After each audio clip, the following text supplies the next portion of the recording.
इतिहास में पहली बार सऊदी अरब के रेगिस्तान में बर्फबारी हुई है। यहाँ के अल जौफ क्षेत्र में हुई बर्फबारी ने लोगों को चौंकाया है। तस्वीरें सोशल मीडिया पर वायरल हुई। ऐसे में सवाल है कि सऊदी के रेगिस्तान में आखिर इतनी बर्फबारी कैसे हो गई। मौसम में ऐसा कौन सा बदलाव हुआ जिसके कारण इतिहास में पहली बार ऐसा दृश्य देखने को मिला। सऊदी अरब के रेगिस्तान में मौसम का असर चौंका रहा है। पहली बारिश और तूफान, अब बर्फबारी। यहाँ के अल जौफ क्षेत्र में हुई बर्फबारी ने लोगों को चौंकाया और तस्वीरें सोशल मीडिया पर वायरल हुई। ऐसा इतिहास में पहली बार हुआ है। सऊदी प्रेस एजेंसी के मुताबिक अल जौफ क्षेत्र के कुछ हिस्सों में बारिश और भारी ओलावृष्टि हुई है। बर्फबारी की ठंडी लहर ने पहाड़ी इलाकों को ढक दिया है। ऐसे में सवाल है कि सऊदी के रेगिस्तान में आखिर इतनी बर्फबारी कैसे हो गई। मौसम में ऐसा कौन सा बदलाव हुआ जिसके कारण इतिहास में पहली बार ऐसा दृश्य देखने को मिला। सऊदी अरब पिछले हफ्ते से मौसम की असामान्य मार झेल रहा है। पिछले बुधवार को यहाँ के अल जौफ क्षेत्र के कुछ हिस्सों और उसके बाद उत्तरी सीमाओं रियाद और मक्का क्षेत्र में ओलों के साथ भारी बारिश हुई। खबरों के मुताबिक आपको बता दें कि इस मौसम ने कई और हिस्सों को भी प्रभावित किया। सोमवार को अल जौफ के पहाड़ी इलाकों में बर्फबारी हुई।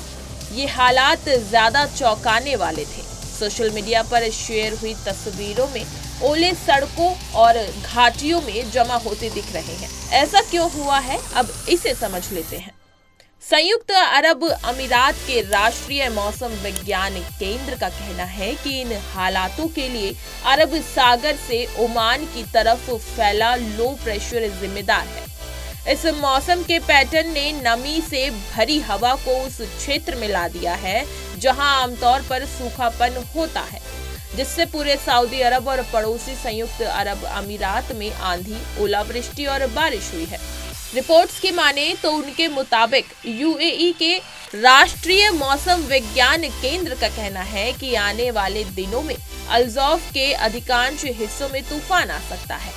यहाँ भारी बारिश और ओलावृष्टि की आशंका जताई जा रही है, जिससे विजिबिलिटी कम हो सकती है। इसके अलावा तूफान के साथ तेज हवाएं चलने का अनुमान लगाया गया है। ऐसे में हालात को देखते हुए नागरिक सुरक्षा महानिदेशालय और एनसीएम ने निवासियों को अपनी सुरक्षा सुनिश्चित करने के लिए सावधानी बरतने की सलाह दी है। इस घटना के लिए अक्सर जलवायु परिवर्तन को जिम्मेदार ठहराया जाता है, लेकिन विश्व बैंक के अनुसार पश्चिम एशिया जलवायु का असर दिखने के मामले में सबसे संवेदनशील क्षेत्रों में से एक है। यहाँ अनुमान औसत तापमान में वृद्धि का संकेत देते हैं, जिससे मौसम का पैटर्न तेजी से अनियमित और अपने चरम पर जा सकता है। विशेषज्ञों का भी ये सुझाव है कि जलवायु परिवर्तन के कारण बदली वायुमंडलीय स्थितियों के कारण रेगिस्तानों में बर्फबारी सहित ऐसी असामान्य मौसम की घटनाएं लगातार हो रही हैं। इस साल की शुरुआत में सऊदी अरब की राजधानी रियाद भारी बारिश के बाद भीषण बाढ़ से जूझ रही थी। हालात इतने बिगड़ गए कि कारों को बाढ़ के पानी में बहते हुए देखा गया। ऐसे हालात दुबई में बाढ़ की घटनाओं के तुरंत बाद बने थे। जैसे जैसे ये हालात बन रहे हैं, खाड़ी देशों को मौसम के ऐसे बदलावों में निपटने और उन्हें कम करने के लिए मजबूत रणनीति विकसित करने की जरूरत है।